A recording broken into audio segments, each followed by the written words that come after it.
Assalamualaikum warahmatullahi wabarakatuh. Ikhwanul muslimin, setiap manusia yang diciptakan oleh Allah tentu memiliki fitrah dan tujuannya tertentu. Tidak hanya manusia, bahkan segala makhluk hidup yang telah diciptakan oleh Allah, ini semua fitrah asalnya dan semuanya memiliki tujuan tertentu. Maka dalam aspek ini harus kita pertanyakan, untuk apa tujuan Allah menciptakan makhluk seperti kita? Allah menciptakan manusia, Allah menciptakan binatang, Allah menciptakan tumbuhan, jin, dan lain sebagainya. Untuk apa semua itu? Maka dalam perihal aspek ini, dalam Al-Quranul Karim, Allah Ta'ala memberikan jawaban kepada makhluk yang telah diciptakannya dengan tegas. Wa ma khalaqatul jinna wal ins, tidak aku ciptakan manusia dan jin, kata Allah, illa liya'budun, kecuali hanya satu tujuan saja, yakni beribadah kepada Allah. Maka dalam hal itu bisa kita simpulkan bahwa tujuan hidup kita ini khususiyah adalah beribadah kepada Allah. Karena pada hakikatnya berdasarkan ayat tersebut, segala kegiatanmu itu adalah ibadah kepada Allah. Saudaraku, hari ini banyak di antara kita yang sudah menikah, sehingga kita butuh pekerjaan untuk menafkahi keluarga kita. Dan juga banyak di antara kita yang masih remaja, kita masih kuliah, ataupun ada sebahagiannya yang mondok di pesantren. Maka dalam hal ini kegiatan kita itu juga ibadah. Laksananya ayat Allah yang telah saya sampaikan tadi, bahwa pekerjaanmu dan belajarmu itu merupakan ibadah kepada Allah, selama niatmu itu memang khusus ya kepada Allah. Ibadah Allah, hari ini banyak kita melihat orang yang bermaksiat kepada Allah. Banyak kita melihat karena pekerjaan, karena mencari uang, karena mengelola perusahaan, sehingga sholatnya tertinggal, puasanya lupa, zakatnya tidak ada. Bahkan banyak yang mampu tapi tidak pergi haji. Maka dalam perihal ini kita menyalahgunakan tujuan daripada hidup kita, yang seharusnya tujuan hidup kita ini adalah untuk beribadah kepada Allah, tapi kita gunakan hidup kita ini hanya untuk mengejar dunia. Padahal fitrahnya pekerjaanmu itu adalah ibadahmu kepada Allah. Karena wajib bagi seorang suami menafkahi istrinya, wajib bagi seorang pemuda untuk belajar ilmu agama, belajar ilmu-ilmu yang diperlukannya untuk kehidupannya di dunia ini. Padahal aspek itu adalah ibadah. Semuanya tergantung, innamal a'malu binniyat, tergantung kepada niat kita. Untuk apa kita mencari rezeki begitu banyak? Jika tujuanmu adalah untuk menafkahi keluargamu, bukan karena kecintaanmu terhadap dunia, maka pekerjaanmu adalah ibadah terbesarmu. Seperti yang saya katakan tadi, banyak juga manusia yang benar-benar lupa tujuan hidupnya untuk apa, sehingga dikala mereka mengajar dunia, mereka bekerja, mereka mengelola perusahaan kecil ataupun perusahaan besar, tapi mereka lupa kepada Allah. Mereka lupa tujuan penciptaannya, sehingga mereka menjadi budak duniawi. Banyak juga orang yang enggan beribadah karena sudah melakukan terlalu banyak maksiat. Saya pernah menemukan beberapa orang yang ketika saya tanya, kenapa engkau tidak sholat? Kenapa engkau tidak berpuasa?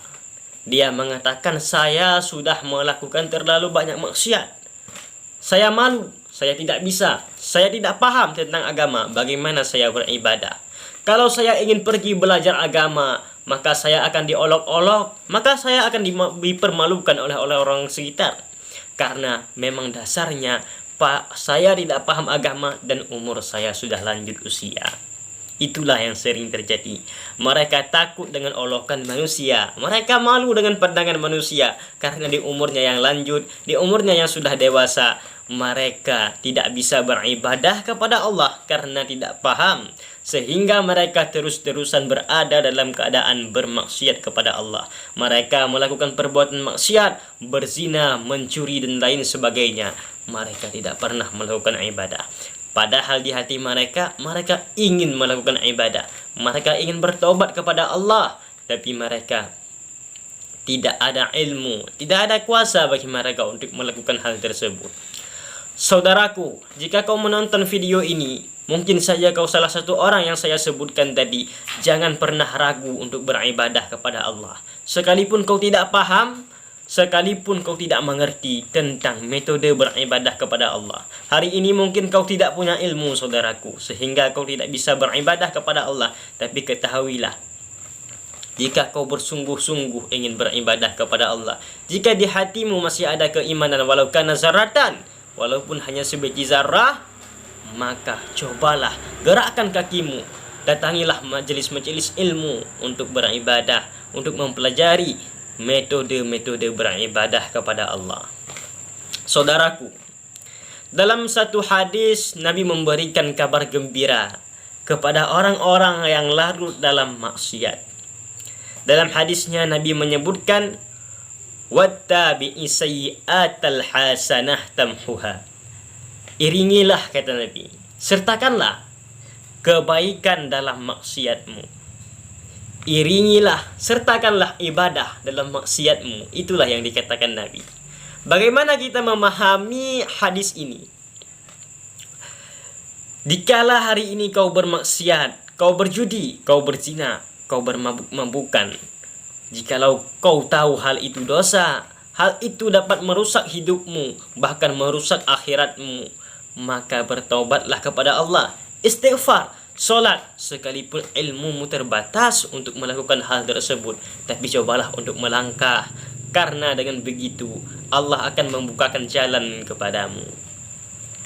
Saudaraku, hadis yang Nabi sampaikan tersebut adalah hal yang paling menggembirakan kepada ahli maksiat yang ingin bertaubat kepada Allah. Mengapa? Seperti bunyinya tadi, bahwa Nabi katakan, sertakanlah ibadah dalam maksiatmu. Kenapa? Karena ibadah tersebut akan menutupi maksiat-maksiatmu. Jika hari ini kau melakukan 10 maksiat, dan kau hanya melakukan satu ibadah kepada Allah, maka dengan satu ibadah itu akan membuatmu melakukan 9 maksiat besok. Tidak akan 10 maksiat lagi. Tidak akan bertambah hingga ke 11. Hingga seterusnya ibadahmu akan meningkat.